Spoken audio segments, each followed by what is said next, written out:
Hello students, स्वागत है आपका अपने चैनल कॉमर्स गुरुजी पर। और आज की वीडियो में हम पढ़ने वाले हैं जो हमने चैप्टर स्टार्ट किया था India economic development TR. Jain की बुक से 5 ईयर प्लान्स इन इंडिया। वहाँ मैंने पहले पार्ट में सोशलिस्ट इकोनॉमी से पहले का आपको पढ़ा दिया था। आई होप सो आपने देख लिया होगा। इन दैट केस कि अगर आपने वो वीडियो नहीं देखी है तो डिस्क्रिप्शन में मैं लिंक अटैच कर दूंगा। वीडियो में आगे बढ़ने से पहले मैं आपको बताना चाहूँगा कि अगर आप मेरे से जुड़ना चाहते हैं, व्हाट्सएप पर जुड़ना चाहते हैं, इंस्टाग्राम पर जुड़ना चाहते हैं तो डिस्क्रिप्शन में सारी चीज़ अवेलेबल है। व्हाट्सएप नंबर मेरा 9690105047 है। इंस्टाग्राम आईडी मेरी डिस्क्रिप्शन में मिल जाएगी। प्लीज़ वहाँ जाके मेरे को सपोर्ट कर सकते हैं, कम्युनिकेट कर सकते हैं आपके डाउट्स के लिए, आपकी प्रॉब्लम के लिए। और अगर आप मेरी लाइव क्लास में जुड़ना चाहते हो, ग्रुप में भी या प्राइवेट पढ़ना चाहते हो, तीनों सब्जेक्ट, उसके लिए भी आप मुझसे बात कर सकते हैं। चलिए स्टार्ट करते हैं। Socialist economy. A socialist economy is the one in which there is a social ownership of the means of production and economic decisions are taken by some central authority of the government with a view to maximize social welfare. Socialist economy वो economy है जहाँ पर लोगों के बारे में सोचा जाता है, जहाँ पर जो प्रोडक्शन है उसका डिसीजन कौन ले रहा है? सेंट्रल अथॉरिटी यानी गवर्नमेंट। और गवर्नमेंट यही चाहती है कि ज़्यादा से ज़्यादा समाज का भला हो। It is assumed that the government knows what is the best for the country and so individual desire are not given priorities. जो हमारी गवर्नमेंट होती है वो ये जानती है कि कंट्री के लिए सबसे अच्छा क्या है, इसीलिए वो इंडिविजुअल पर ना ध्यान देकर सब पर ध्यान देती है ताकि सोशल वेलफेयर मैक्सिमाइज किया जा सके। फीचर्स क्या है इसके sir? The silent feature of a socialist economy are as these. Point number 1, means of production are collectively own by the society as a whole. जो प्रोडक्शन किया जाएगा वो ये ध्यान में रखते हुए किया जाता है कि सोसाइटी की इंटरेस्ट क्या है। और there is a public ownership of the means of production, there is no private property. Means of production are use in a manner such that social welfare is maximize. जो means of production है यानी कि जो production किया जाएगा वो उस चीज़ को ध्यान में रखते हुए किया जाता है कि ज़्यादा से ज़्यादा सोशल वेलफेयर हो सके। There is direct participation of the government in the process of production. The role of the government is not merely confined to law and order and defense. Government का डायरेक्ट पार्टिसिपेशन होता है production में ताकि ज़्यादा से ज़्यादा जो law and order है, जो डिफेंस है, उसको देखा जा सके। मेरिट्स क्या है बेटा, इसके फ़ायदे क्या है? Socialist economy achieve equality in the distribution of income. जो हमारी सोशलिस्ट इकोनॉमी होती है उससे हम इक्वालिटी यानी कि सबकी जो इनकम है वो और जो ग्रोथ है वो बराबर रहे, ठीक है, सोशल जस्टिस के हिसाब से। लेकिन डिमेरिट्स क्या है? The principal demerits is that GDP growth remains a slow process.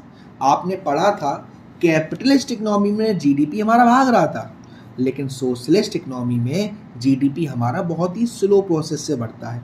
This is because production profit maximization के लिए नहीं करा जा रहा, प्रोडक्शन किया जा रहा है कि सबके साथ इक्विटी और जस्टिस हो।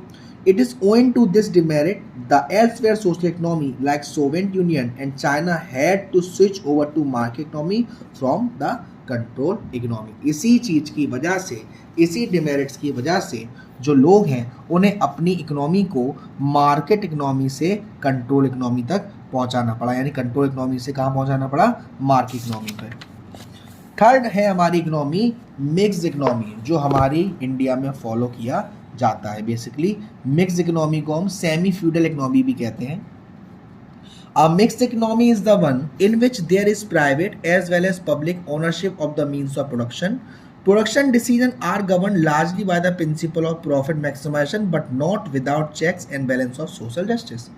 मिक्स इकोनॉमी हमारी वो इकोनॉमी है जहाँ पर प्राइवेट सेक्टर और पब्लिक सेक्टर दोनों मिलकर काम करते हैं प्रोडक्शन में।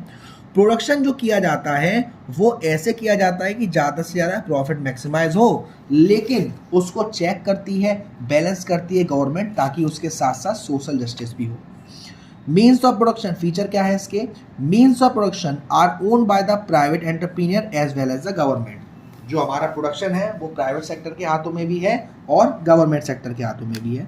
प्राइवेट सेक्टर प्रोडक्शन करेगा और उसका डिसीजन क्या होगा? ज़्यादा से ज़्यादा प्रॉफिट को मैक्सिमाइज करना।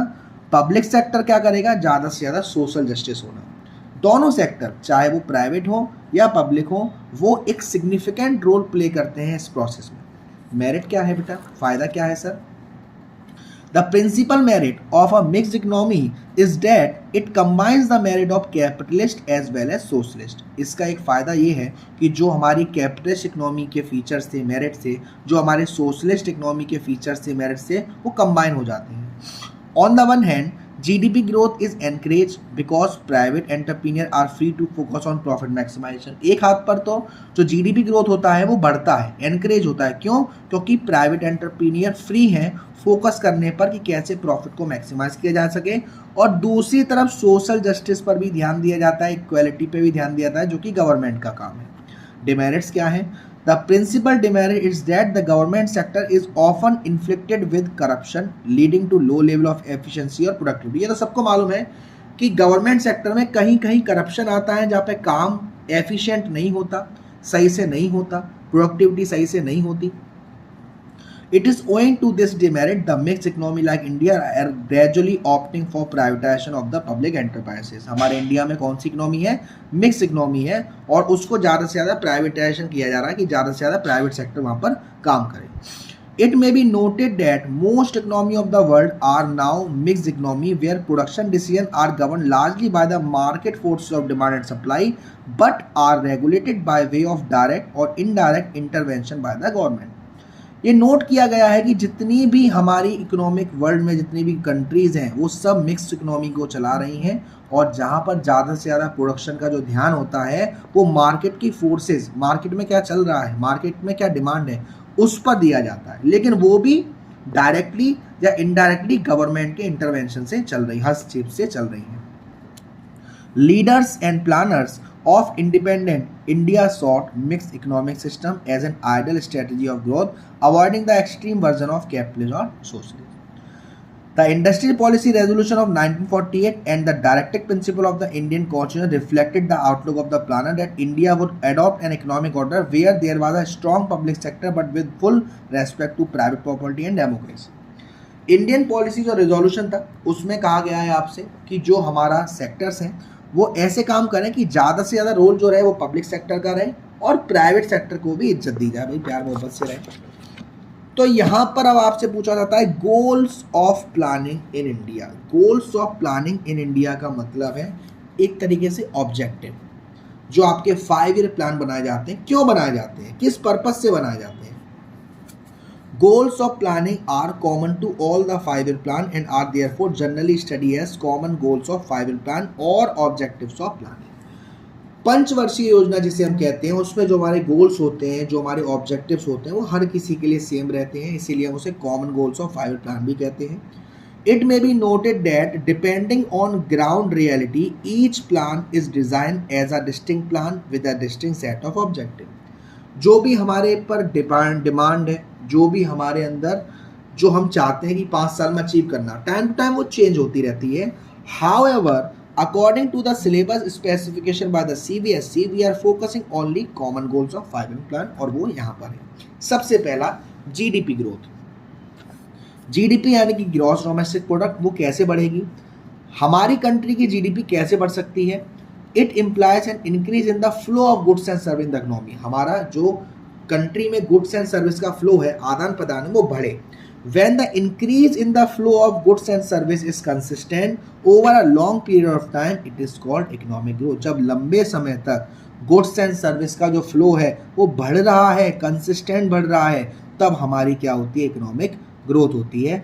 Thus GDP growth leads to economic growth. अगर GDP की ग्रोथ होगी तो हमारी इकोनॉमिक की भी ग्रोथ होगी। Increase in GDP leads to economic growth. It implies a consistent increase in GDP और a consistent increase in the level of output और a consistent increase the flow of goods and economy over a long period of time. GDP बढ़ेगा तो economic growth होगी, economic growth होगी तो जो goods and service का flow है वो बढ़ेगा, लेवल ऑफ आउटपुट बढ़ेगा, वो बात कही जा रही है। GDP जो है वो हमारे 2 फैक्टर्स पर डिपेंड है अगर आप GDP को इंक्रीज करना चाहते हैं। पहला, increase in resource base of the country, जो हमारी कंट्री में रॉ मटेरियल है वो हमारी कंट्री में ही अवेलेबल हो। दूसरा, increase in productivity through innovative technology, हर चीज़ को एक नए आइडिया से, एक नई तकनीक से प्रोडक्शन किया जाए।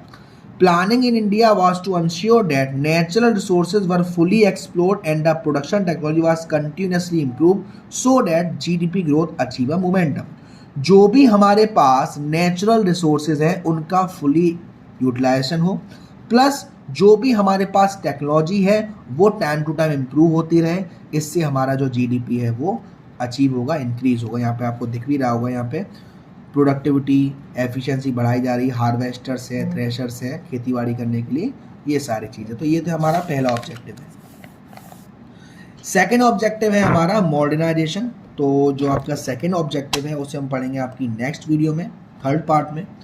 वीडियो पसंद आई तो यार वीडियो को लाइक जरूर करिएगा, शेयर जरूर करिएगा, और अब तक चैनल को सब्सक्राइब नहीं किया है तो प्लीज़ सब्सक्राइब कर लीजिएगा। Thank you so much, love you all.